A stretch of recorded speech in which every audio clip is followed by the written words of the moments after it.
Friends hello friends welcome to YouTube friend channel. இந்த சேனலில் இன்றைக்கி ரொம்பவே சுவாரஸ்யமான விஷயத்தை பற்றி பார்க்க போகிறோம்.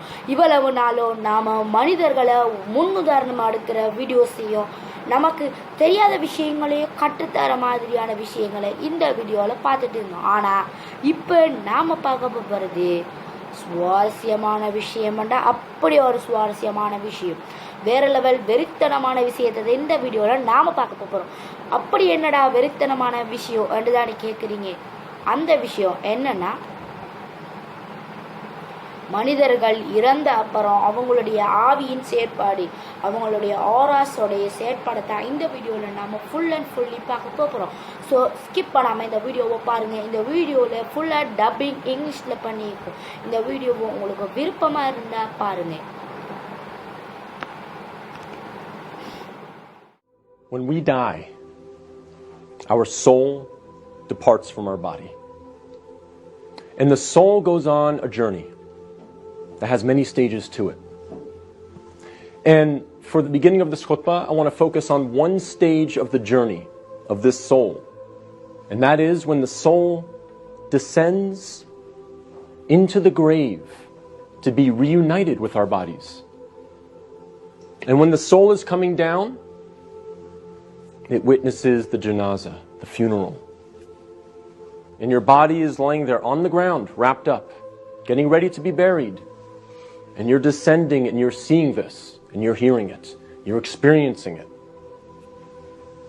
And when the people then take your body and place it in the grave, your soul descends in there, into the grave, to be reunited with your body. And then your loved ones, your friends who were there at your janazah, they will start shoveling dirt, start picking up dirt with their hands and placing it in the grave, throwing it on top of you, and you will feel it fall on top of you. And they will do this until you are completely covered up. And you will be there in the grave, covered up, and you will have consciousness. You will be alive. Not physically, obviously, but your soul will experience this. And then after your family makes some du'as, and they say some nice, kind words about you, they'll walk away. They'll leave.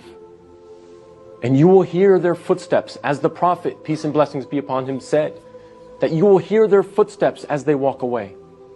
And you will be there alone, in the grave, by yourself. Darkness, silence. What happens at that point? Two angels come to you, Munkar and Nakir. And they ask you three questions. Perhaps the most important questions you will ever be asked, and the three most important questions you will ever answer. And those questions are, what is your deen? Translated as, what is your way of life or your religion? Who is your prophet? And who is your Lord? Not necessarily in that order, but those are the three questions. And if you answer these questions correctly, all three of them, your stay in the grave will be one of peace. You'll have peace. You'll have pleasure. Until the day of judgment, when the horn is sounded, and you are raised up out of your grave. So during that time, if you answer these questions correctly, you will have peace. But if you don't answer these questions correctly, all three of them, your stay in the grave will be full of pain. So we must answer these questions correctly. But here's the problem. A lot of us say to ourselves at this point, I'm good because I'm a Muslim and I know the answers to these questions and I'll answer them correctly. This is a problem. This is called being overconfident. Because, as many of the scholars say, the answer is not given with your tongue. The answer is not given with your brain. The answer is given with your heart. What is in your heart will come out at that moment. And so if you lived your life not praying, not striving to implement Islam, not striving to understand the Quran to the best of your ability, if you spent your life not really striving to be a Muslim, a true Muslim, trying to practice, then Islam really was not in your heart. So we have to make sure that we're striving, again, to the best of our ability. I'm not asking for perfection. I'm not asking for scholars. I'm not asking for you to be of the best character like the Prophet, peace be upon him, but we must strive for it.